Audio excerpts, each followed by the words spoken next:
Bihari Jai Radha Madhav Kunj Bihari Gopi Jan Vallabh Girvardhari Gopi Jan Vallabh Girvardhari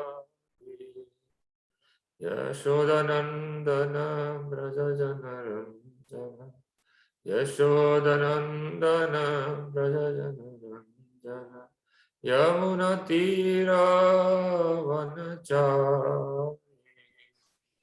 यमुनतीरावनचारि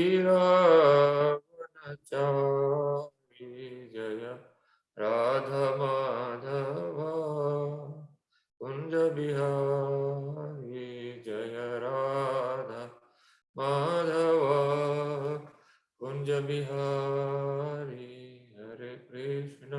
Hare Krishna Krishna Krishna Hare Hare Hare Ram Ram Ram Hare Hare Hare Krishna Krishna Krishna Hare Hare Hare Ram Ram Ram Hare Hare Hare Krishna Krishna Krishna Hare Hare Hare Ram Ram Ram Hare Hare Hare Krishna Krishna Krishna Hare Hare Hare Ram Ram Ram Hare Hare Hare Krishna Krishna Krishna Hare Hare Hare Ram Ram Hare Hare Hare Krishna Krishna Krishna Hare Hare Hare Ram Ram Hare Hare Hare Krishna. Thank you for joining today. Deepa Mataji, Hare Krishna. Bipin Prabhu, Hare Krishna. Prachi Mataji, Hare Krishna. Aditya Prabhu, Hare Krishna. Oh, we are still in chapter 4, Transcendental Knowledge. Everyone can hear me? Let me change the light here.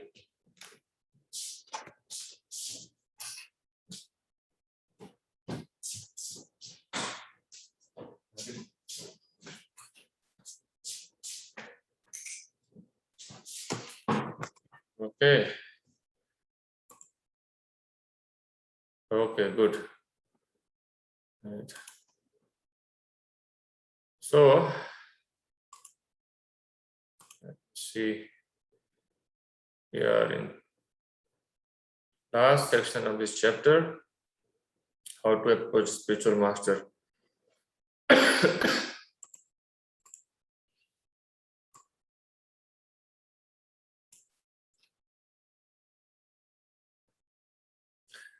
In previous section, up to last Sunday, we were discussing how all the activities offered to Krishna, ultimately they have to culminate into the transcendental knowledge, and how exactly that happens is described in this section. Let me share this one now.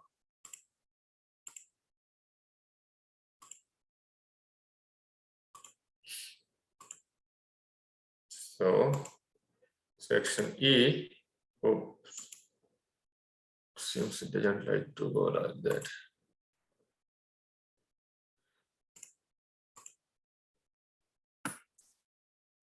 Okay. think now it's okay.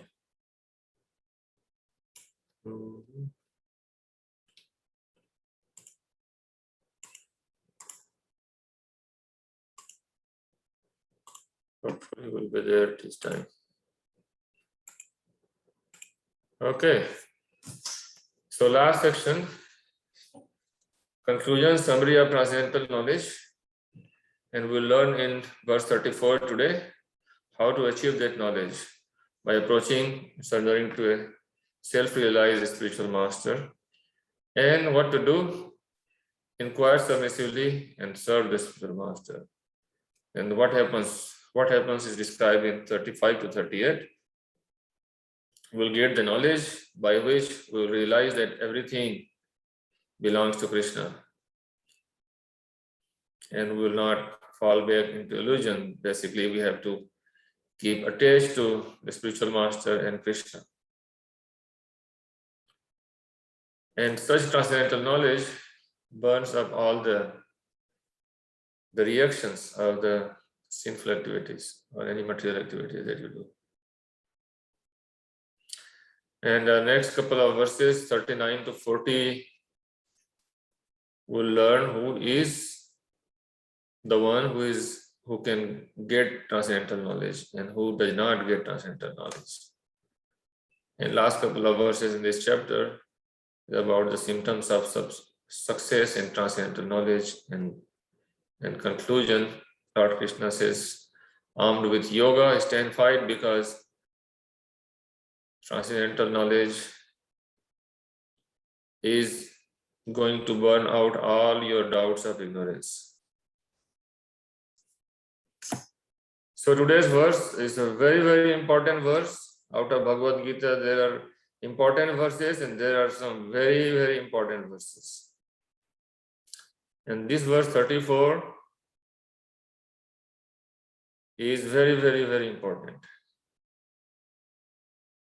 because it tells about how to get that transcendental knowledge, and it's a very important application point for us. Lord Krishna says, Tadvidhi pranipatena pariprashnena sevaya upadekshyanti te jnanam jnaninas tattvadarshinaha. Tadvidhi pranipatena. To get that knowledge, you have to approach a spiritual master. Pranipatena, approaching a spiritual master. Pariprashnena, by submitting inquiry, and sevaya. The most important thing is the rendering service. Of course, if you just blindly render service without submission, without inquiry, then we may not get a proper understanding. It may be just a physical. So it has to gradually go from physical to mental to the spiritual. So all three components has to be there to approach a spiritual master. And if we approach that way, then the spiritual master reciprocates with us. The spiritual master is pleased to such disciple, such a student who approaches the master in that way, and then one can get the knowledge from a spiritual master. So Srila Prabhupada will tell in purport there are different qualifications of spiritual master, and what kind of inquiry one should do, and how to serve, how to please the spiritual master. And he tells in the purport that satisfaction of self-realized spiritual master is a secret of advancement in spiritual life. So we cannot, force Krishna, we cannot force Guru to reveal this knowledge. It has to be received by the mercy of Guru and Krishna, this transcendental knowledge. Guru is coming in line of disciplic succession directly from Krishna. Krishna imparts knowledge to our disciplic succession to Brahmaji. Brahmaji gives that knowledge to Narad Muni, and gradually it is coming down in disciplic succession from Vyasdev, and recently Lord Chaitanya Mahaprabhu and his followers, and to our Srila Prabhupada and his disciples now. So Srila Prabhupada will tell about the qualifications of a spiritual master in purport. He will also tell what wrong regions one may approach spiritual master. He tells that unless there is a submission and service, then inquiry will not be effective. Simply asking question without seva, without humility, that kind of questioning is not effective to get the transcendental knowledge. So Prabhupada also tells the test by spiritual master. One must pass the test of spiritual master. Then when he is pleased, then he imparts the knowledge to his students. He also tells there should not be blind following. He does not encourage blind following, and there should not be absurd inquiries also. So here are many important aspects of qualifications of a bona fide spiritual master. It's not just by fashion that one goes to a spiritual master. It's not just by showing off, or it is not just by something to gain material benefit one has to approach a spiritual master. But one has to thoroughly understand the qualification of a spiritual master, and one has to also gain the qualification of a student, spiritual student or disciple. So in Bhagavad Gita, there are many places you will find out the quality and characteristics of spiritual master. Srila Prabhupada, beginning from chapter 2, he speaks about teachings of a spiritual master, realization of a spiritual master, how he coming in disciplic succession, what should be his character. He should be able to liberate others, and the activities of a spiritual master. So for example, in chapter 2, we learned that spiritual master speaks only of Krishna and matters related to Krishna. He never presents anything not to be found in Vedic literature. So he does not manufacture anything on his own, but he presents the knowledge as it is coming in disciplic succession.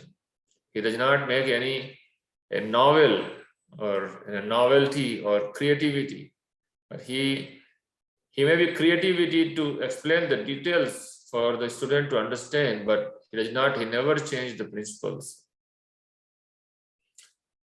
He never contradicts the saintly persons or scripture. So spiritual master, guru, sadhu and shastra all match. And we learn in chapter 10, we're still not there.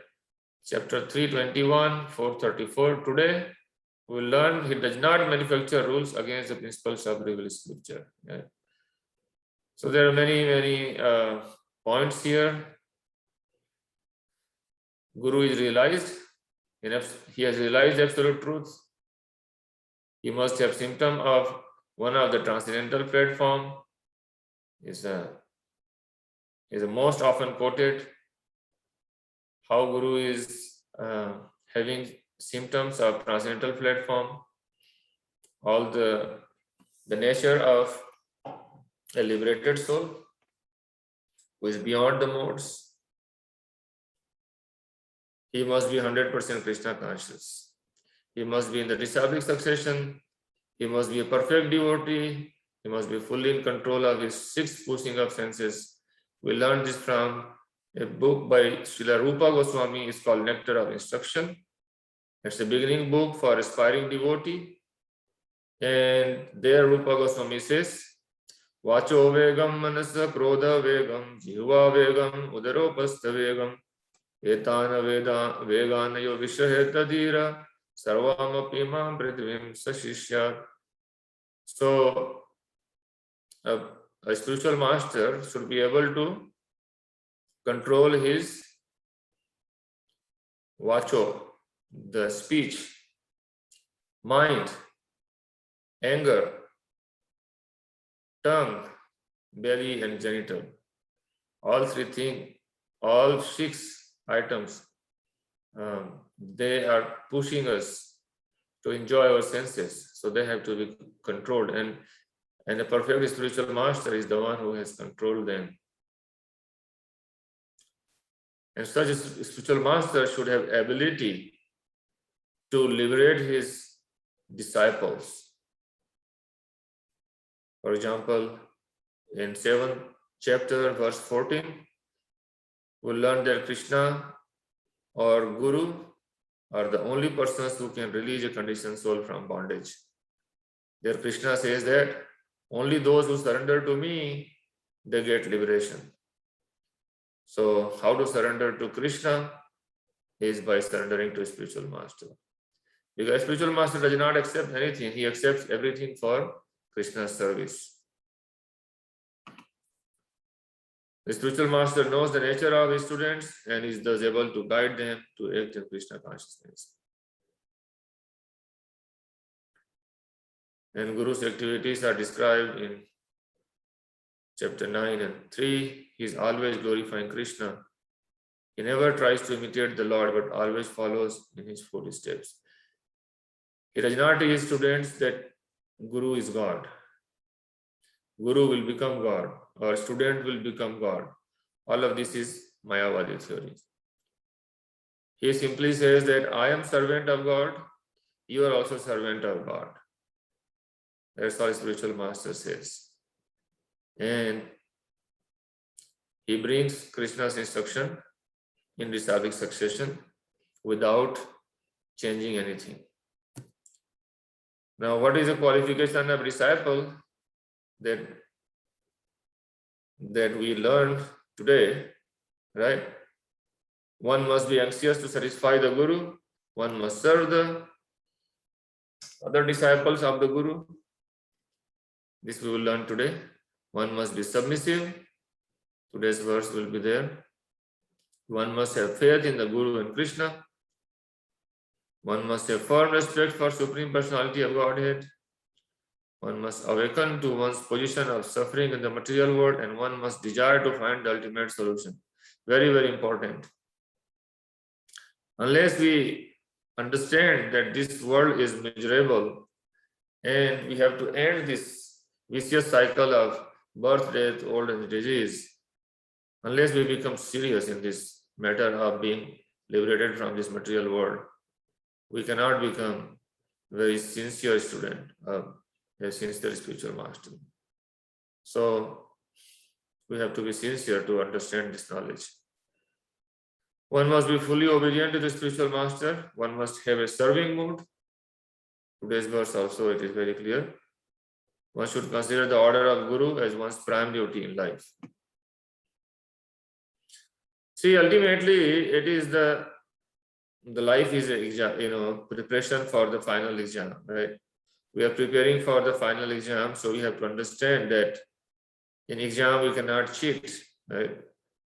So in material world, in exam a student may cheat, but in real life, while quitting one's body, one cannot really cheat.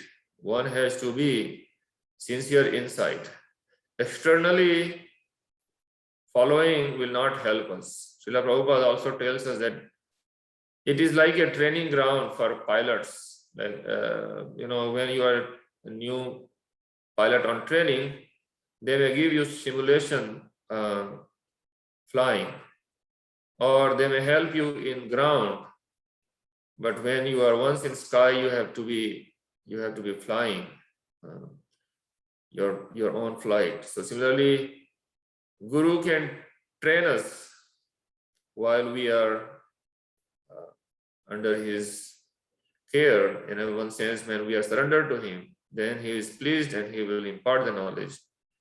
And with that knowledge, you have to apply in our life. And we have to fly our own airplane to go back to Godhead. That means we have to be serious enough to apply this knowledge in our life.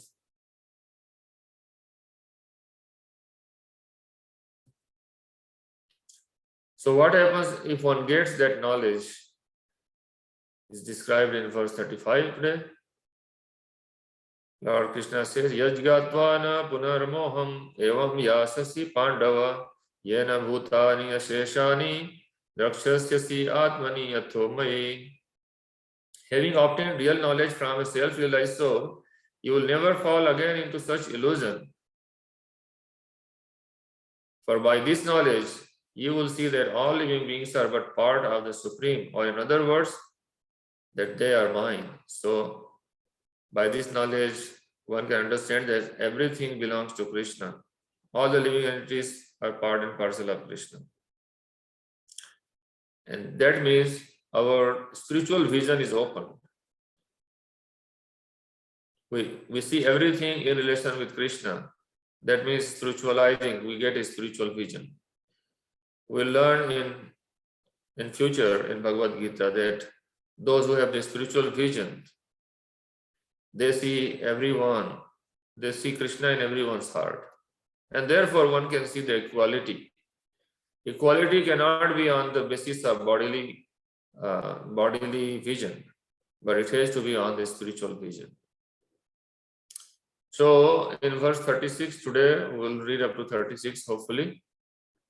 Lord Krishna says, Apichayasi papebhya sarvebhya papakrittamah sarvam jnana plaveneva vrijinam santarishyati. Even if you are considered to be the most sinful of all sinners, when you are situated in the boat of transcendental knowledge, you will be able to cross over the ocean of miseries. So when we gain that transcendental knowledge and preserve that knowledge, and we situate ourselves in the boat of transcendental knowledge, we don't jump off there. We hold to the lotus feet of a spiritual master, or we keep riding the boat of transcendental knowledge with our spiritual master, then we will be able to cross over the ocean of misery. This material world is ocean of miseries. So here is the transcendental knowledge, boat of transcendental knowledge and ocean. Guru and Krishna leading us across the ocean, going back to Godhead. Okay, so let's see the reading session today.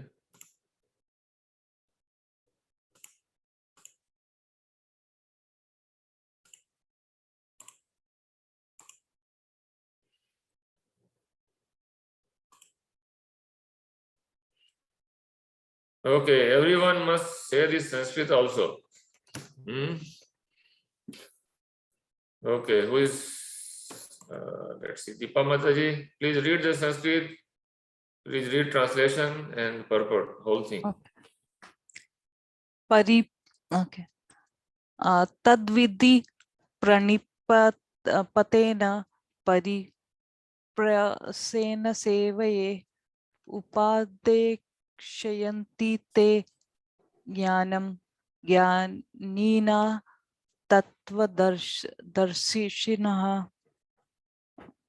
Translation: just try to learn the truth by approaching a spiritual master. Enquire from him submissively and render service unto him. The self-realized souls can impart knowledge onto you because they have seen the truth. Purport: the path of spiritual realization is undoubtedly difficult. The Lord therefore advises us to approach a bona fide spiritual master in the line of disciplic succession from the Lord himself. No one can be a bona fide spiritual master without following this principle of disciplic succession. The Lord is the original spiritual master, and a person in disciplic succession can convey the message of the Lord as it is to his disciple. No one can be spiritually realized by manufacturing his own process as in the fashion of foolish pretenders. The Bhagavatam says, Dharmam tu Sakshat Bhagavat Pranitam. The path of religion is directly enunciated by the Lord. Therefore, mental speculation or dry arguments cannot help lead one to the right path, nor by independent study of books of knowledge can one progress in spiritual life. One has to approach a bona fide spiritual master to receive the knowledge.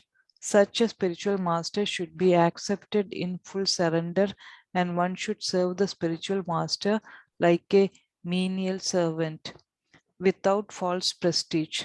Satisfaction of the self-realized spiritual master is the secret of advancement in spiritual life. Inquiries and submission constitute the proper combination of spiritual understanding. Unless there is submission and service, inquiries from the learned spiritual master will not be effective.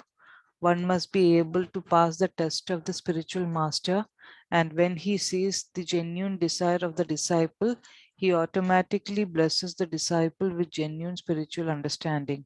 In this verse, both blind following and absurd inquiries are condemned. Not only should one hear submissively from the spiritual master, but one must also get a clear understanding from him in submission and service and inquiries. A bona fide spiritual master is by nature very kind toward the disciple. Therefore, when a student is submissive and is always ready to render service, the reciprocation of knowledge and inquiries becomes perfect. Thank you. Thank you. So can you tell me one point about who is the real spiritual master? And then we'll see, everybody have to share one point. Okay. The spiritual master doesn't create any knowledge. He just gives the knowledge based on the Vedic principle, what is already been written. Yes, what is already been spoken by Krishna, he is bringing it. He does not create a new system of his own creativity, right? Thank you. Okay. Another person can tell one point.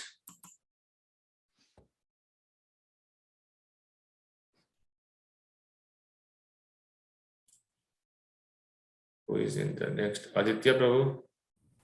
Hare Krishna, sir. Hare Krishna. A spiritual master, that he shouldn't impart false knowledge. Like if he has his own beliefs, he shouldn't like try to give them on like to his disciple. So I think, yes, sir. So own belief means he should not have own belief, or No, he can have own beliefs, but if they are not aligned with like transcendental knowledge or in Krishna consciousness, then he should keep those beliefs with him only. Like he shouldn't like give those to his disciple.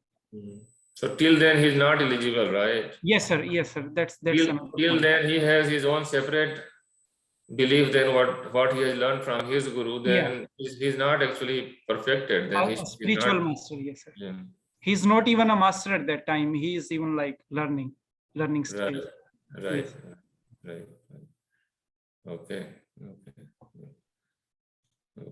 Another point. He should be kind. Okay. He should be kind, yeah. And what kind of kindness? Kind to what?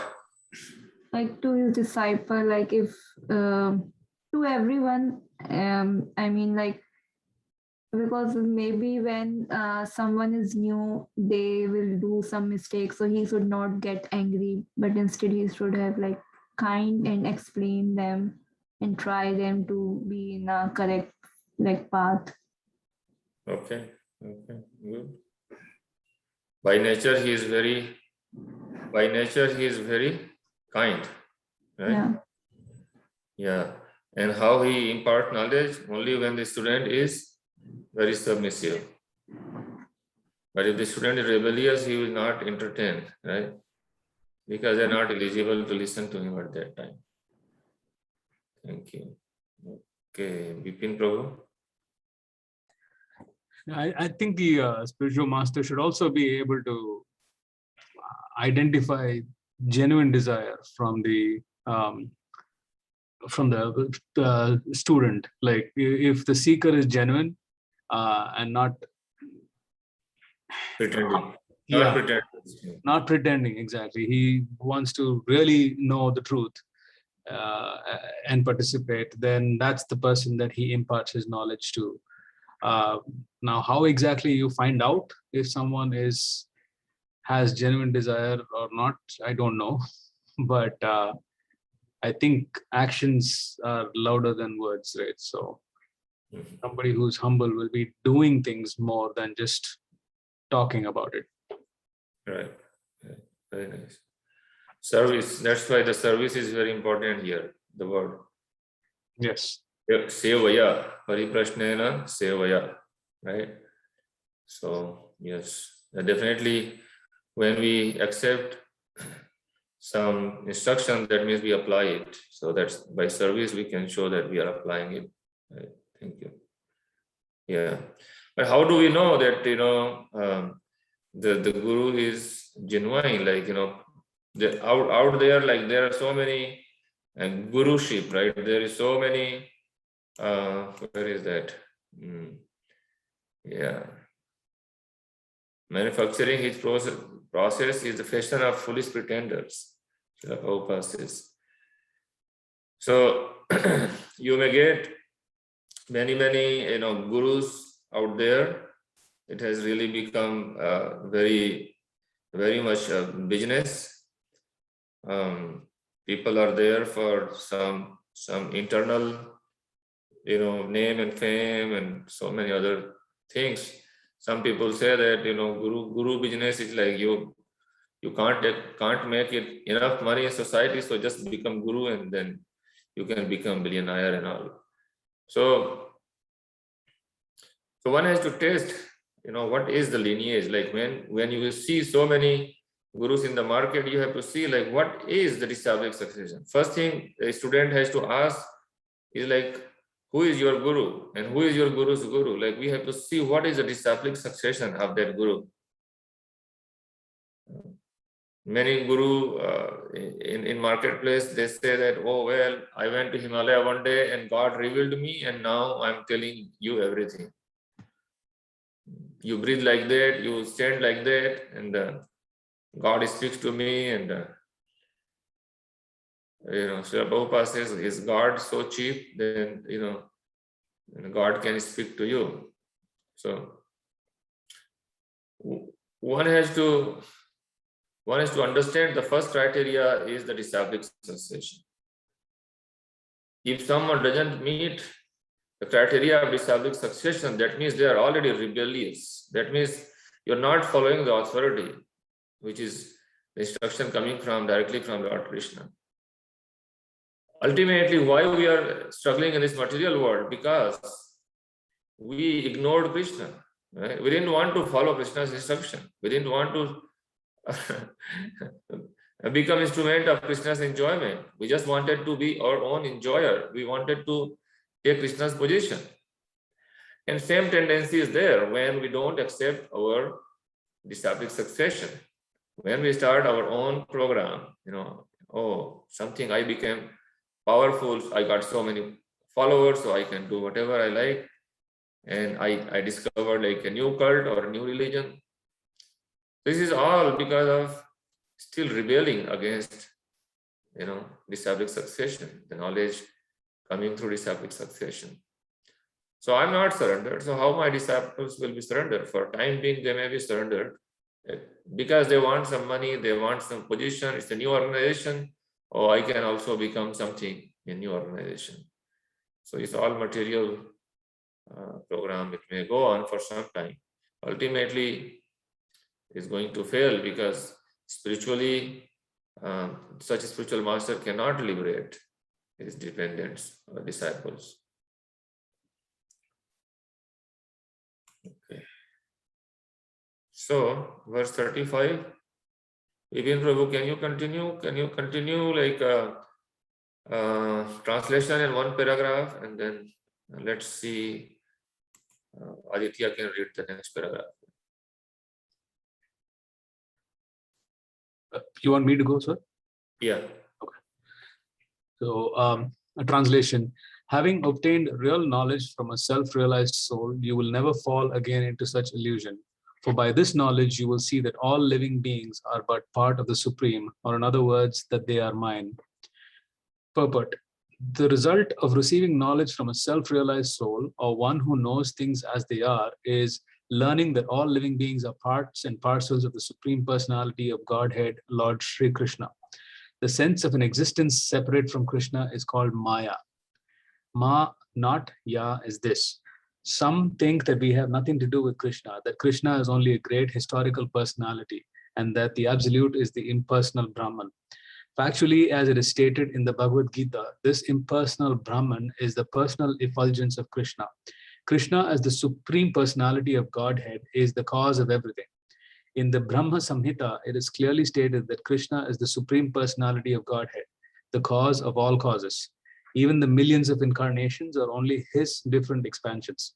Similarly, the living entities are also expansions of Krishna.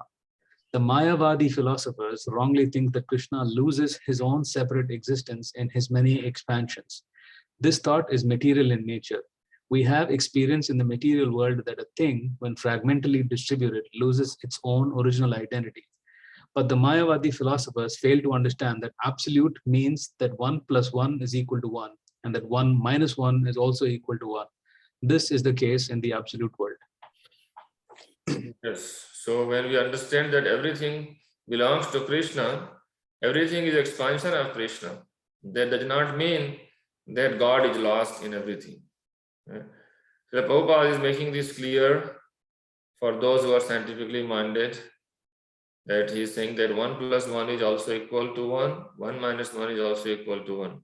That means Krishna is not lost in all the particles he created in the world. It's not that everything is God now and there is no the God. God is like diffused, became light and diffused. That is Mayavadi theory, that thinking that Krishna losing his own separate existence when he expand into many.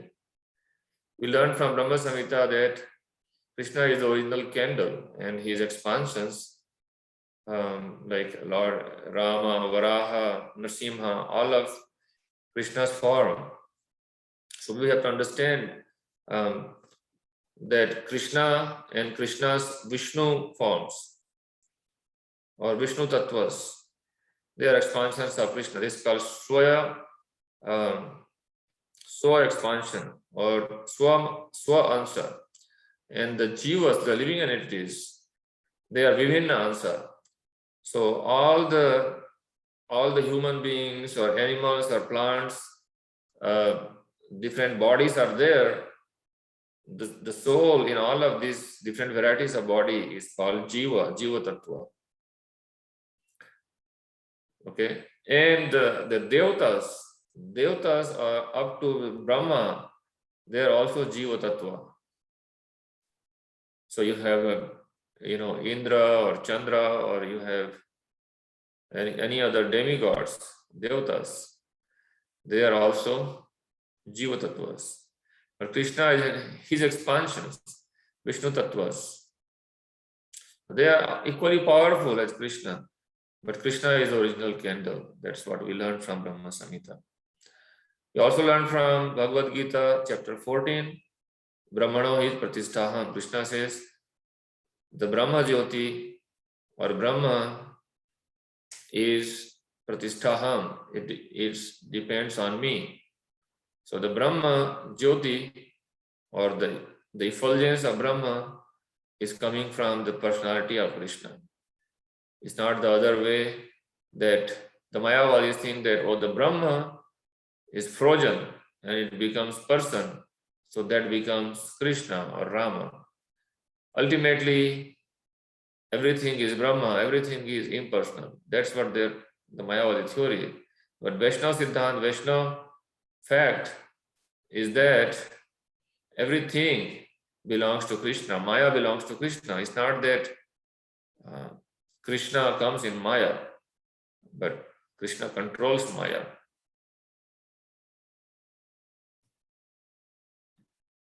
And when you think anything which is beyond Krishna, that means Maya. In other words, when we see something separated from Krishna, that is Maya. Is that clear to everyone? What is Maya and what is not? Maya is not this, not this, not this. What is not this? Not this part of Krishna. I thought Maya also means illusion, right? So, Yeah, illusion means like when I think something is, something is different than Krishna, it is illusion. Illusion means like thinking rope a snake. Like there is a, when you're walking, there is a rope, then you think this is a snake. And in fact, it may be rope. Yeah. So when I see that, oh, this is material world, this is nothing to do with Krishna, that means I am in Maya. Because everything belongs to Krishna. Krishna is the owner of everything. Aham sarvasya prabhava matta sarvam pravartate. We will learn in Chatusloki, Bhagavad Gita. That means chapter 10, verse 8, we will learn that Krishna says, Aham sarvasya prabhava. I am the master of everything. Everything comes to me, comes from me. So if I see, oh, this is my body, this is my house, this is my country, so this is, when I see everything is mine, that means I am not saying this is Krishna's property. That means we are in Maya.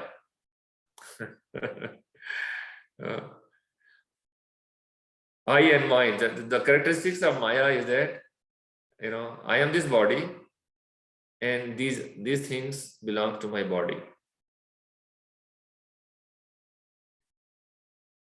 So it takes a while to really understand Maya, and then getting away from Maya is the whole life project, right? Because we are in that ocean of Maya. Yeah, thank you. Okay, Aditya Prabhu, next paragraph.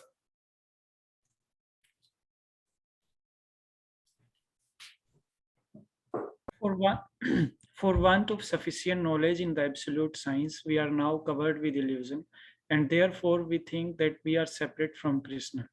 Although we are separated parts of Krishna, we are nevertheless not different from him. The bodily difference of the living entities is Maya, or not actual fact. We are all meant to satisfy Krishna. By Maya alone, Arjuna thought that the temporary bodily relationship with his kinsman was more important than his eternal spiritual relationship with Krishna. The whole teaching of Gita is targeted toward this end, that a living being as Krishna's eternal servitor cannot be separated from Krishna, and his sense of being an identity apart from Krishna is called Maya. The living entity. So let's take a pause here. So that does not mean that I am Krishna, okay? Yes, sir. So I am not separate from Krishna. That means I am Krishna's part and parcel. That does not mean that I am Krishna. But Mayavadi, that put that, okay, I am Krishna.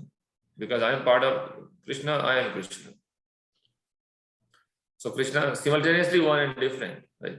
So in quality, same spiritual particle. And in quantity, minute. We are covered, our knowledge is covered. So we are in Maya. Okay. Continue. The living entities as separate parts and parcels of the Supreme have a purpose to fulfill. Having forgotten that purpose since time immemorial, they are situated in different bodies as men, animals, demigods, etc. Such bodily differences arise from forgetfulness of the transcendental service of the Lord. But when one is engaged in transcendental service through Krishna consciousness, one becomes at once liberated from this illusion. One can acquire such pure knowledge only from the bona fide spiritual master, and thereby avoid the delusion that the living entity is equal to Krishna. Perfect knowledge is that the Supreme Soul Krishna is the supreme shelter of all living entities, and giving up such shelter, the living entities are deluded by material energy, imagining themselves to have a separate identity. Thus, under different standards of material identity, they become forgetful of Krishna. When, however, such deluded living entities become situated in Krishna consciousness, it is to be understood that they are on the path of liberation, as confirmed in the Bhagavatam. Muktir hitvanayata rupam swarupena vayavasitat. Vyavasthiti. Liberation, vayasthithi. Yes. Liberation means to be situated in one's constitutional position as an eternal servitor of Krishna, Krishna consciousness. Thank you so much. So this last sentence and quoted from Srimad Bhagavatam, 2nd canto, 10th chapter, verse 6. Muktir hitva anyatha rupam swarupena vyavasthiti. That means liberation. This is the definition of liberation. Liberation means to be situated in one's own constitutional position. And what is that constitutional position? We are eternal servitor of Krishna. We are eternal servant of Krishna.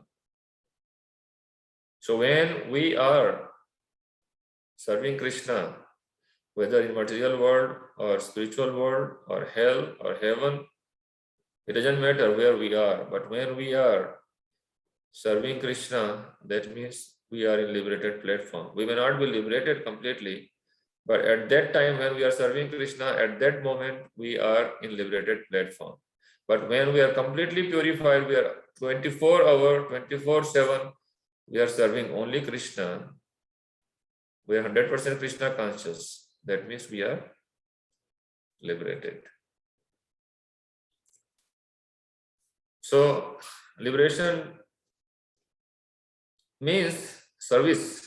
Liberation does not mean that, okay, I die and then I rest in peace and I do nothing and I get lost. It's not like that. Liberation means there is a positive service there. Serving Krishna with purified senses is called bhakti. So bhakti is eternal. Krishna's service is called bhakti, and that is eternal. So when we are enlightened by spiritual master, we understand everything is part and parcel of Krishna. We are Krishna's part and parcel. Our duty is to serve Krishna. Krishna is master, we are servant. It's our duty to serve. And when we act in that relationship, that means our senses are purified. When we quit our body in that consciousness, we get a spiritual body, and then we are eligible to serve Krishna. In a spiritual world, right? So Srila Prabhupada says that one should not be in that illusion that one become equal to Krishna. But not equal to Krishna. We are always subordinate to Krishna. That's what we have to learn. And that is actually Bhakti Yoga is very easy. It's very easy. Only we have to do very simple things. Krishna says, Man mana bhava mad bhakto. He says, you always remember me, become my devotee. Madhyaji, offer me obeisances. Madhyaji means you worship me and offer me obeisances. So, how to worship him? He says, Patram pushpam phalam toyam. You just offer fruit, flower, little bit, water. That's all he says. And then you remember me. So, how to remember Krishna? By chanting Hare Krishna. Srila Prabhupada is telling here, a spiritual path is actually easy, but because we are not trained, it is very difficult. So we have to get direction from a spiritual master, and we have to be trained. How to offer everything to Krishna. How to always remember to Krishna. How to pray to Krishna sincerely, genuinely. So we have to get trained by spiritual master. And once we align our hearts to Krishna's desire, to Guru's desire, then it's very simple. He does not tell us to stand in fire. Actually, a yogi, a hurt yogi, who is not surrendered to Krishna actually, is trying to search Krishna or trying to gain subsiddhi. He's just standing in fire or standing in cold water, in cold weather. All kind of different tapasyas are there. But our tapasya is only simply become instrument of Guru and Krishna. Simply chant Hare Krishna and honor Krishna Prasadam. Right? That's our very simple service. And Krishna says, what happens to such person in this loka? Verse 36. Okay, so everybody have read once except Prachi, right? Deepa Mata, you can read this one. So who, sir? Me? Yeah, you can read this verse 36 translation and purport. Okay. Even if you are considered to be the most sinful of all sinners, when you are situated in the boat of transcendental knowledge, you will be able to cross over the oceans of miseries. Purport. Proper understanding of one's constitutional position in leadership to Krishna is so nice that it can at once lift one from the struggle of existence which goes on in the ocean of nescience. This material world is sometimes regarded as an ocean of nescience and sometimes as a blazing forest. In the ocean, however expert a swimmer one may be, the struggle of existence is very severe. If someone comes forward and lifts the struggling swimmer from the ocean, he is the greatest savior. Perfect knowledge received from the spiritual personality of Godhead is the path of liberation. The boat of Krishna consciousness is very simple, but at the same time, the most sublime. Thank you. Thank you. Thank you. Yes. So when we are situated in the boat of transcendental knowledge, that means we have to be in that boat. That means we have to be surrendered. We have to be following instruction of Guru and Krishna. Then we can cross the boat. I mean, we can cross the ocean with that boat of transcendental knowledge. Even our past is not good. We may have many bad habits because of ignorance. We might have committed many sinful activities.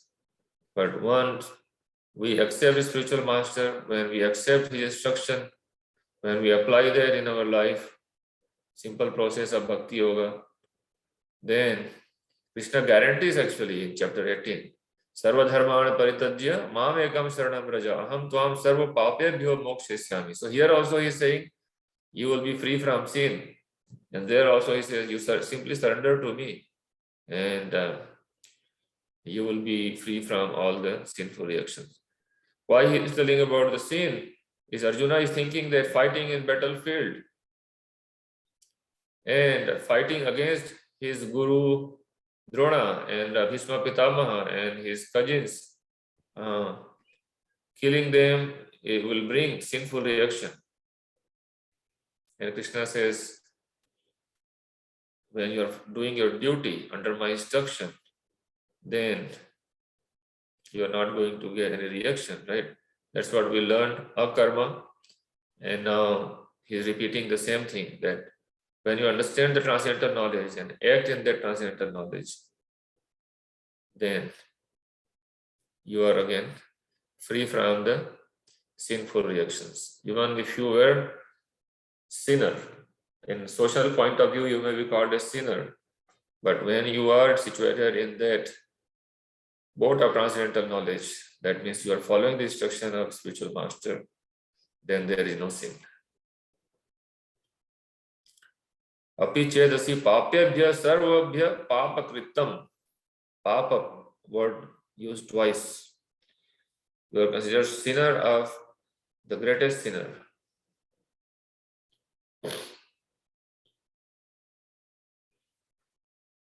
Tarishyati, you will be crossing the ocean completely. Okay. Any realization from today about how to approach spiritual master, how to overcome the ocean of miseries? what is the effect of this transcendental knowledge?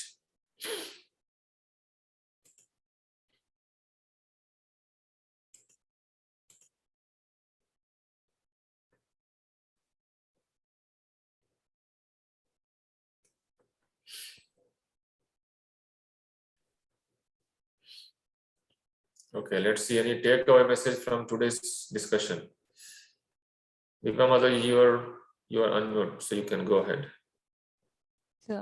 So today's lesson, which I learned, is that basically we can gain the transcendental knowledge by approaching a guru with surrendering ourselves and being disciplinic, and we can gain transcendental knowledge only through a guru.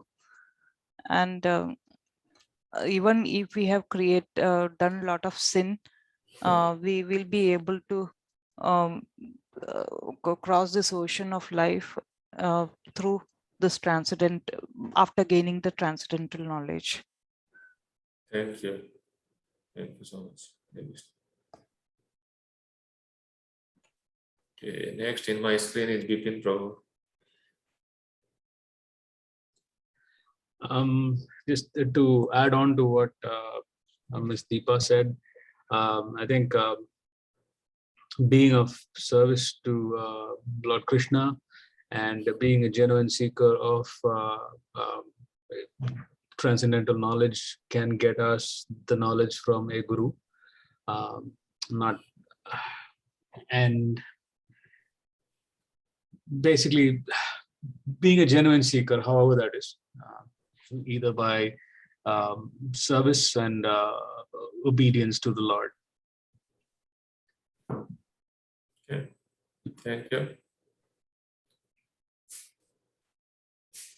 Okay, next is Prachi.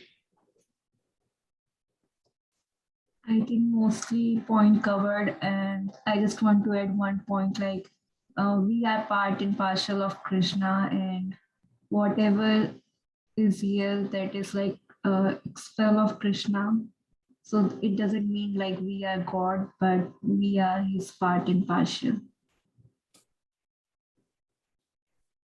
Thank you. And last, Aditya. Sir, like first I have a question from today's first verse. Like you said that spiritual master sees Krishna in everyone, but if someone is not submissive, then he will not entertain. Well, I think both statements, they seem to be contradictory.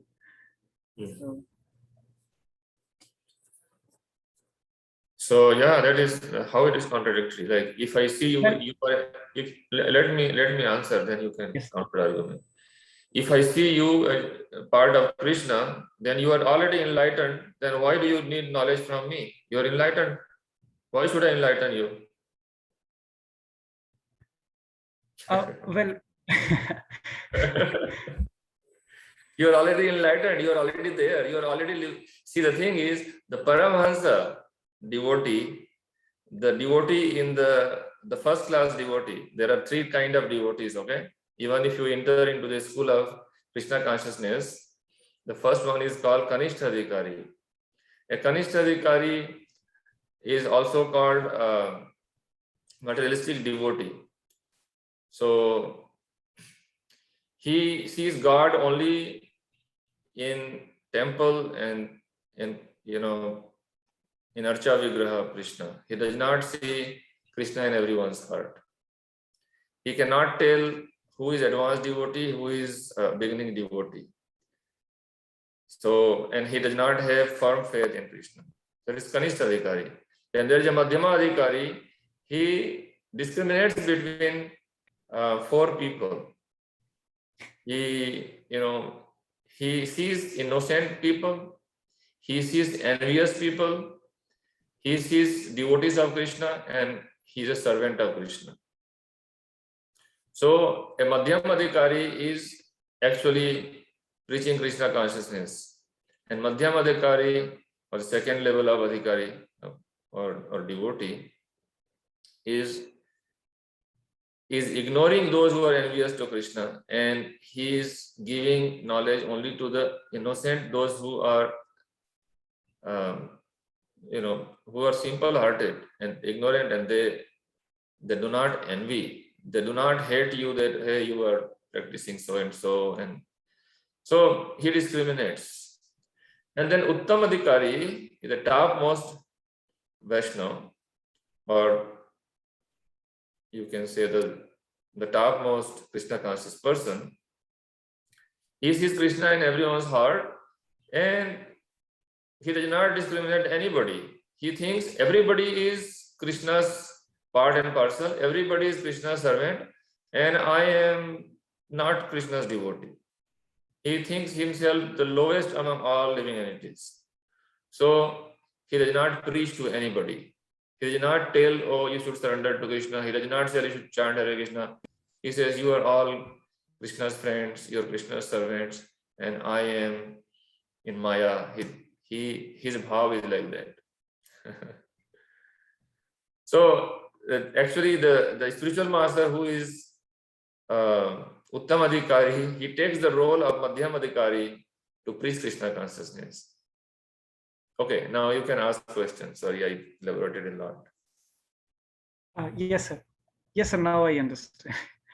Like Madhyam Adhikari, he can say, like, if you are not submissive, go away, and like I will not tell you. Like he can be hard or harsh sometimes, but not necessary to.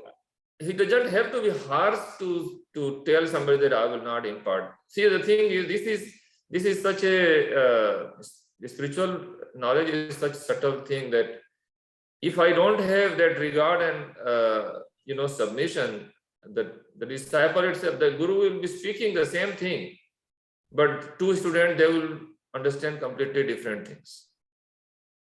If the heart is not open, not in frequency, then we don't understand it. The spiritual master also will avoid to give much detail, because like Prachi is saying, like, the student may commit mistake, and spiritual master has to be tolerant, right? Spiritual master has to be kind. She is saying spiritual master is kind. So if I give you some, some very intimate details of what to do, what not to do, for which you are not ready, then it is waste of my time and your time, right? It is waste of time, actually. And also, the student may become rebellious also. In the beginning, somebody comes to Krishna consciousness, and if you tell him, hey, what you are doing, you are in Maya, immediately you should quit your job and move to the temple and then chant 16 round every day, and read Srimad Bhagavatam 2 hours every day. I mean, everything can be done, but that person may not be ready at that time, right? yes, sir. Narad Muni, you know Narad Muni? Yes, sir. Okay. Do you know his student? Any of his disciples? Who are the disciples of Narad Muni? Can you tell me one name?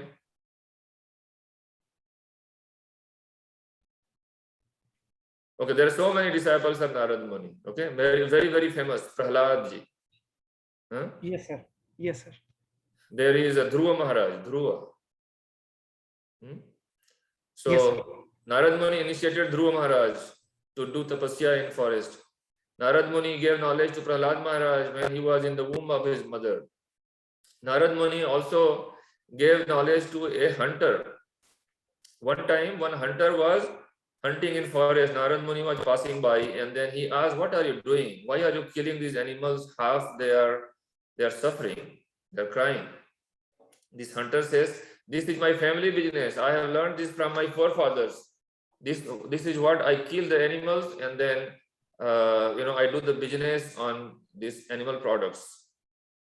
Narad Muni says, why are you killing them half? Kill them fully. Fully kill them so that they will not suffer. So after a while, this hunter thought, so they will not suffer. So I'm killing also they will suffer, right? So he thought, and then he came saying, so why are you saying to kill fully? He says, like, because you want to kill. So I said, okay, you can kill fully. So there is no sin in killing fully. So he said, no, there is a sin in killing fully, but the animal will suffer less. But if there is a sin in killing fully at once, then why should I kill? Then Narad Muni says, yes, now you don't kill. Now he was ready. But in the beginning, he was not ready. So Narad Muni did not say, okay, stop killing. But when he was reading, when he was sincere, little bit advanced, he started thinking seriously about what he was doing, his sinful activities. Then Narad Muni told, yes, this is sinful. So at that time, he was ready. Right? So Narad Muni knows when to give what instruction. Right? So a genuine spiritual master knows who is ready for what instruction. So the hunter, after got instruction from Narad Muni, he stopped killing and he started, basically doing tapasya, always chanting Krishna's name, sitting in one place. And he was not basically hungry, because people in the village, they saw that this person is 24 hours devoted to Krishna. He is not doing any business. He doesn't have any occupation. So they started giving him food and many things, because they know that he is a saintly person. He started distributing all those, whatever extra he was getting, because he knows everything belongs to Krishna. He accepted only thing for his survival, and he distributed everything among everybody else. Then after a while, Narad Muni came with his friend Parvata Muni. And then when they approached this, the hunter converted into a devotee. Then this devotee, hunter in past life, he was walking towards these two great personalities, Narad Muni and Parvat Muni. And he was walking, side by side, like left, right. He was not walking straight. And Parvat Muni asked him, so why didn't you walk straight? Why do you walk like this way, that way? And he said, I was avoiding to step over those ants walking on the ground. You see? So Parvat Muni says to Narad Muni that you are such a wonderful spiritual master. You have converted this hunter into such a gentleman, a perfect devotee, that he used to kill so many animals mercilessly. Now he is becoming merciful to even insignificant ants. So, a devotee, once he accepts both of transcendental knowledge from Narad Muni, this hunter, whatever sinful life he had, it was completely washed away and he became perfect gentleman. So I just wanted to, you reminded me a nice story then. Yes, sir. Okay. Thank you, sir, for sharing. Okay, welcome. Okay, thank you so much for your patience and tolerance. We are a little bit over time today. So have a Krishna conscious week. Hare Krishna. Thank you. Krishna. Hare Krishna. Thank you. Hare Krishna.